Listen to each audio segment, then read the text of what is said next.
సర్వ మానవాళికి రక్షకుడు, మనకు కొండంత అండగా నిలిచేవాడు, మనసులో తలచిన వెంటనే గుండెల నిండా ధైర్యాన్ని నింపగలిగే మహాయోధుడు, అభయహస్తంతో ఎల్లవేళలా మనల్ని కాపాడే ఆ పవనపుత్రుడిని ఇప్పుడు మనసారా స్తుతించాలి. శ్రీ పంచముఖ ఆంజనేయ స్వామిగా అవతారమెత్తిన కథ దృశ్య రూపంలో తిలకిద్దాం రండి.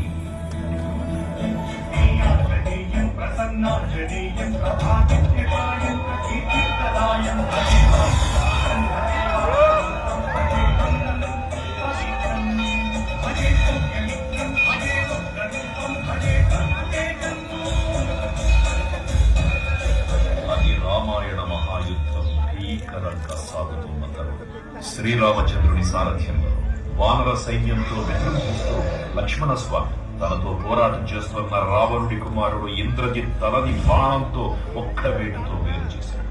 ఇంద్రజిత్ మరణవార్త విన్న రావణుడు ఆవేశంతో ప్రతీకారం కోసం పాతాళ లోకాధిపతి తన సోదరుడు అయినటువంటి మహిరావణుడి సహకారం కోరాడు.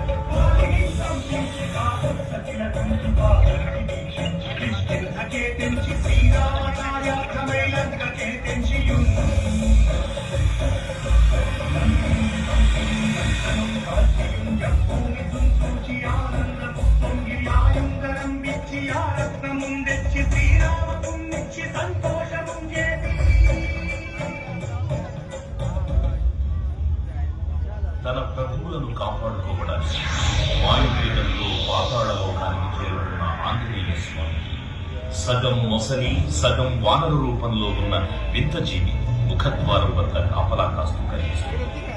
ఆ జీవి మకరధ్వజుడు అనే తన పుత్రుడని, మహాసముద్రాన్ని దాటుతుందని నీటిలో పడ్డ వేదవిందుడు ఒక మొసలి గ్రహించడం వల్ల జన్మించాడని తెలుసుకొని ఆశ్చర్యపోతాడు హనుమంతుడు.